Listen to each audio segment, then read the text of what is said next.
So guys, this will be a pretty relaxed video. If you're a subscriber, this might be interesting. If you're coming from some other place, you're welcome to stay. I hope you learned something from it, but I'm just talking about my first 90 days on YouTube here. I've got my phone up. I've got a list of stuff to talk about. Experiences, feelings, maybe what works, what doesn't. And the first thing I wrote down here and thought about when I started thinking of this idea for a video was videos like this don't really work out. This sort of hodgepodge of information, sort of style video, doesn't get a lot of views. So, I'm still doing the video. So, anyway, stick with me. Hopefully you learned something else from one of these. So, the first thing I learned is long videos that are super well done. Definitely, this might be obvious, but definitely get a ton of watch minutes, which is really important. I think it's the sort of like the big dinner plate idea. If the bigger the plate, the more food you put on it, which is why the plates at buffets are not super huge, because you would totally load it up and you wouldn't most of the time eat all that food on it. And so if you see a 40-minute video and you watch half of that, that's still 20 watch minutes for me. If you have a 5-minute video and someone only watches half of it, that's, 2 or 3 minutes. And so even if someone only watches 10% of that video, that's 41, 42 minutes long, the video I'm referring to there, and my most successful video in terms of watch minutes, is that Pro telephoto lens battle. You can check it out up at the top here. That has so many more watch minutes than videos that have double its views, just because people tend to watch a bigger percentage of that video, or watch the chapters that are most relevant to them, skip around. Some chapters have way more views, way higher viewer retention than others, and that's because there are parts people are more interested in, and they'll go to those parts. Whereas in a shorter video, even if it has chapters, those chapters are all going to be shorter. So anyway, I think you guys get the idea. If you can pull it off, the longer the video is, if it remains informative and there's parts that people want to skip to and watch multiple times, that's really going to help you out when it comes to those watch minutes. So the second one here on my list is that short videos are way easier to do and can get pretty close, or at least in the ballpark of the same amount of views and watch minutes, while being way less work. And it's also easier to make a video of equal or even greater quality that's 2 or 3 or 5 minutes than keeping that quality up for an entire 42-minute video. I worked on that Pro telephoto zoom video for a long time, and it was worth it. But if you dump all that energy into a video that doesn't do super well, that doesn't feel good, and it's not a good use of your time. So sometimes if you can create a really, really quality short video or medium length video, it's going to be just as helpful as a longer video, or maybe even more helpful, because you can make 2 or 3 short videos for the same amount of work you've made one video for. So I hinted at this earlier, but videos about business, about other types of gear, personal stuff, about my experience on YouTube, like this video, unfortunately, really just don't do as well in the camera niche as some other types of videos, or at least for my channel that's been the case. All of my camera review videos are pretty much the best videos on my channel, or the most well-performing videos on my channel. Whereas stuff I've done, like the SLR Magic ND filter, I was like, man, there's no reviews on this thing out here. I better make this video as fast as I can. And really, nobody watched it, And that is something that I've been working on, So either how can I make my business-related videos more appealing, or maybe I should focus more on lens reviews and other camera-related stuff too. Something else that I learned, and I've been threatening to make a video about this for a long time, is Panasonic autofocus is way better than people would have you believe. And you are going to want to rely on that if you're going to do YouTube stuff and content creation stuff, and you're filming yourself by yourself. There really is no way to do manual focus super well on Panasonic cameras, and especially with the Voigtlanders, where you're having to actually touch the lens and everything. I've definitely had a couple videos ruined just because I messed up the manual focus. More videos than have been ruined by the autofocus, I'll say that.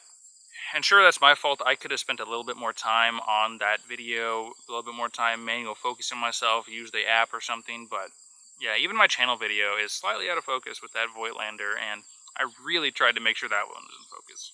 I'm realizing this is probably not a really great point, because people are going to be coming here just looking for general YouTube advice, not Panasonic camera advice. But, I'm a GH5 channel, Panasonic fanboy, more or less. But I generally like most of what they do, but yeah, I would say that, you know, that is what it is. The autofocus is better than people tell you. And subscribe if you want to see a video about that in the near future, because I've been working on it. I've been testing a lot, so check it out. And that manual focus idea is another thing that's just like, you know, making videos by yourself is really hard. Sometimes you just have the built-in mic and a windscreen on it, or a shotgun with a windscreen on it, and you're like, oh, this video is going to be fine. And then the wind noise is awful. You think this lighting is good, but then it looks bad. You forget to you use lotion, and you got dry skin. You know, it's like it's so many things to consider, and no one to back you up and to confer with. So yeah, making videos by yourself and making videos quality content every single week, it's definitely tricky, and it's definitely not to be taken lightly. I shot I'm gonna bring this up again, but I shot that pro telephoto video back in like January or like December of last year, and I didn't release it for 3 or 4 months, I think. So I was just trying to build up a couple videos and have them in the bank and not have to super worry about things. And so yeah, it's hard, and it's not to be taken lightly. So before you start your YouTube channel, I definitely don't think you should build up like a ton, like 20 videos before ever releasing one, because you just never start if that's your plan. But you definitely should. It should not. It's not an endeavor that should be taken lightly. I guess I'll say it like that. But at the same time, I know I just said it was super hard, but I think weekly is super important too. From every person I've seen talk about this, and from my own experience, if you don't release a video every week, then, I think weekly is about as infrequently as you could probably release a video, unless you're somebody like Philip Bloom. So just be prepared to always be on that grind and really always be working towards your goals there, because, sure, you miss a couple weeks or a week here and there. It's not the end of the world, but I think the YouTube algorithm, your subscribers, everything like that, it's super important to get that schedule down, that routine down. And so far up to this time, I haven't missed a single upload date. I did upload one at 2 a.m. instead of 2 p.m. Hopefully that doesn't mess with my statistics too much and the algorithm and all that. But yeah, I think that consistency is really important for a lot of reasons. But honestly, guys, even though it's a ton of work, it's super stressful. Some videos totally underperform, some videos overperform, whatever. It's still super rewarding in my experience. I've had a great time being on YouTube. I've loved interacting with people on these comments, talking to people, hearing their opinions, correcting me on things that I messed up in the video. And that's really why I did this in the first place, was to bring a different spin on things to people, bring a different sort of idea on some really classic stuff. Sometimes that's got me in trouble. My video on the 12 to 35 for Panasonic, I guess I'll link it, even though, if you go there, don't dislike it. But, people totally got the wrong idea from that video, and it's pretty disliked. Same with my GH6 video. I talked about whether you should wait for the GH6, and it became pretty controversial. And sure, that can drive up views sometimes, but the like to dislike ratio might not always be worth it. But even the people that super disagreed with me, maybe even especially the people that disagreed with me, I've really loved this conversation. I've really loved hearing their opinions, even if they're a little bit rude sometimes.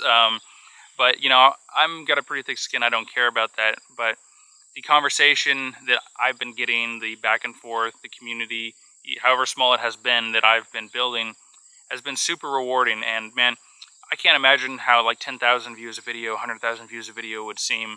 But even when a video hits 1,000 views, or 2,000 views at the extreme of like how well my channel's been doing recently, that feeling of seeing those numbers go up, interacting with those people, and especially people that's like, wow, you really put this in a way I didn't thought about before, or, you influenced my buying decisions and I really love the way I went,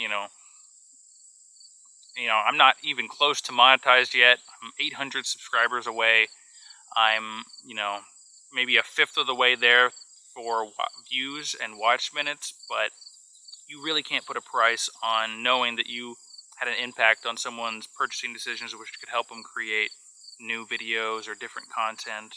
And, that really right there, the interaction, even more than the numbers, honestly, the interaction has been really amazing and incredible. And, another guy said like, oh, I watched your review on this lens I've already had, just for entertainment basically, and you inspired me to go out and do a shoot with it.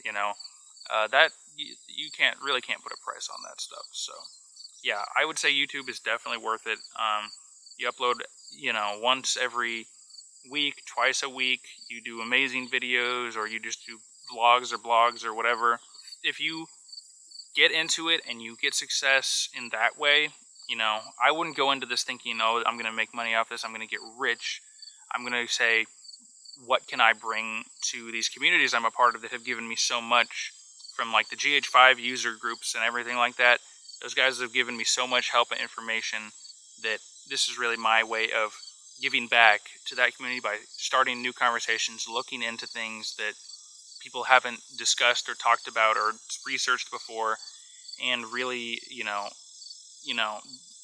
raising everybody's waters with it, like having everybody better off for my channel to have existed, even if it's just slightly.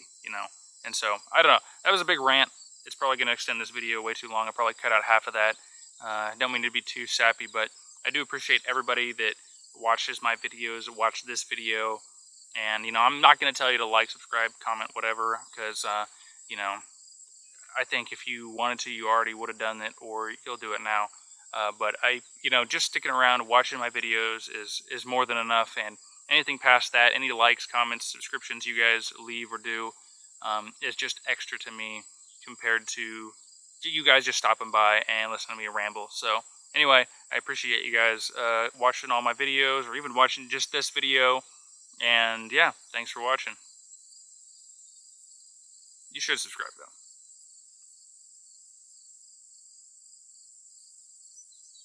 Do it.